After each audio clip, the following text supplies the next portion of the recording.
अच्छा पिला माने तमे सब भल अछ त? अच्छा ठीक अच्छे बस।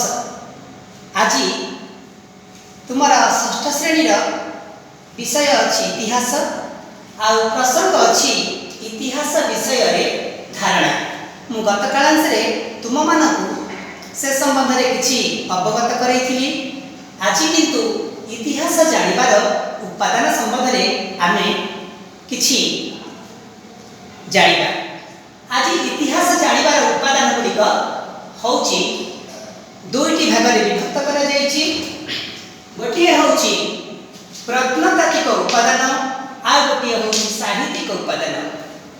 तेबे प्रत्नतात्विक उपादान पुणी चारि भाग रे विभक्त अछि। ए प्रत्नतात्विक उपादान को चारि भाग रे विभक्त करा जायछि। गोटिए हौची खोदित लेखा और लिपि, कीर्ति आ कलाकृति, तीन रे हौची भौतिक अवशेष, चार रे मुद्रा। एबे प्रथमे आमे बुझिबा प्रत्नतात्विक उपादान कोन। हजार हजार वर्ष तले माटी तले पोती हे रहिथिबा जिनिस को प्रत्नतात्विक विभाग द्वारा ताको खनन करा जाय। जे जिनिस सब बाहर करा जाय थाए ता ऊपर इतिहास रचना करा जाय थाए। माटी तले किछि जो माटी पात्र, अस्त्र शस्त्र, गहना, पत्थर मूर्ति ए सब मिले थाए। ए गुडी करू इतिहास संबंध रे जानि आज आमे जानिबा से प्रत्नतात्विक उपादान को जो चारि भाग रे विभक्त करा जाय छै। प्रथम रे होछि खोदित लेखा और लिपि।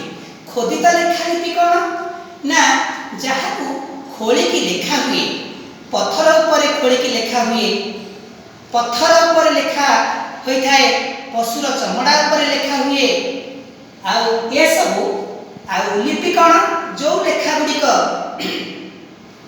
आउ अछि कहा ऊपर खोली हुए ना तंबा पात ऊपर लेखी हुए, तालपत्र ऊपर खोली लेखा हुए। आउ किछि लेखा मध्य लुगा ऊपर हे थाए, पशुर चमड़ा ऊपर आउ पत्र गछर पत्र ऊपर, गछर छेली ऊपर ए सब जिनिस लेखा जाय था। एथु आमे इतिहास विषय रे जानि पारथौ। तेबे दुई होची आउ कोठी आम ओडिसा किंबा आम ओडिसा रा को जिल्ला रे कहिला देखि पत्थर ऊपर लेखा आज पर्यंत रहिछि। धौली पहाड़ रे पत्थर ऊपर आज पर्यंत लेखा रहिछि। से संपर्क रे जो शासक खारबेल आ अशोक एमानक संबंध रे मध्य सूचना दे थाए। गंजाम जौगड़ ठीक आज को प्राय 2200 वर्ष तले गंजाम जौगड़ ठारे गोटे से आज को 2200 वर्ष तले लेखा देखा मध्य पड़े। तापर आमे देखिबा कीर्ति आ कलाकृति कोन। दुई रे कीर्ति आ कलाकृति। कीर्ति कलाकृति होची जे मंदिर, दुर्ग, राजप्रसाद, स्तूप आ विभिन्न मठ रे ए सब विभिन्न कारुकार्य आ मंदिर कला संबंध रे सब कला से सब देखा जाए। से गुडिक प्राचीन संस्कृति, सामाजिक प्राचीन सभ्यतार सामाजिक रीतिनीति ऊपर मध्य हमको धारणा दे थाए। तेबे तीन हेला भौतिक अवशेष। भौतिक अवशेष कोन? भौतिक बा रिमेन्स ताके कहा जाय इंग्रजी रे। ए भौतिक अवशेष होची माटी तले जो माटी पात्र, अस्त्र शस्त्र किछि आउ पशुर किछि जीवजंतुकर हाड़ ए सब रही थाए। सेति मध्य आमे इतिहास संबंध रे रचना करथाउ। तापर असले मुद्रा। मुद्रा होची केउ समय राजा शासक माने सब केबे केउ शासक मानक द्वारा एगुडी सब प्रचलित होइतिला से संबंध रे से समय अर्थनीति व्यापार वाणिज्य संबंध रे मध्य जानि हेउतिला। तापर आसिला साहित्यिक उपादान को तीन भाग रे विभक्त करा जाय। दुई होची साहित्यिक उपादान आमे मध्य जानि पारुछे। साहित्यिक उपादान को तीन भाग रे विभक्त करा जायछि। एक रे हिला धर्म संबंधी साहित्य, दुई हेला अहिंक साहित्य आ तीन हेला वैदेशिक विवरणी। धर्म संबंधी साहित्य कोन ना जहा धर्म संबंध रे हमको सूचना प्रदान करे थाए ताको धर्म संबंधी साहित्य कहा जाय। जथा वेद, उपनिषद, रामायण, महाभारत एगुड़िक।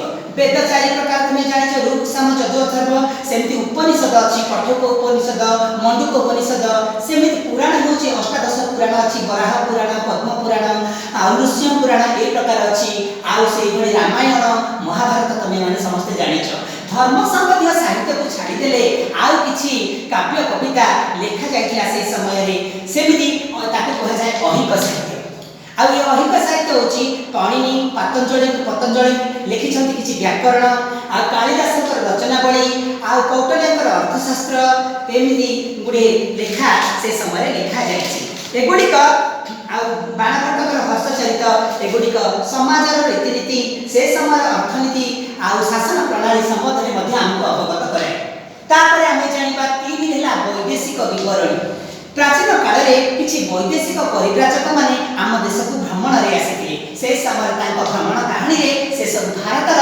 शासन व्यवस्था अर्थनीति सामाजिक रीतिनीति चलनी संबंध रे आलोचना करछन किए के सब आसीथिले ना से सब गुयेन से आसीथिले चीन रु आ से समय रे आसीथिले मेघस्तीन से आसीथिले ग्रीक रु आ इबन बतुता आल्बेरुनी ए सब से माने आसीथिले से माने इतिहास संबंध रे से मानकर लेखा को पढिले आमे से सब जानि पारू आ इतिहास को समय अनुसार तीन भाग में विभक्त करा जायछि गोटे होछि प्राक ऐतिहासिक युग गोटे आद्य ऐतिहासिक युग गोटे ऐतिहासिक युग आज ए सब जहां हम पढेली तब भल भाव रे पुनर्बार ताकु टिके भल रे पढिबा आज जहां सब पढिले ताकु मने रखिबा मु द्वितीय कालांतर तार किछि कार्यपत्र रखिबी तुम मान पाखु पठेबी आज रे कालांतर को एठी रखिबा धन्यवाद।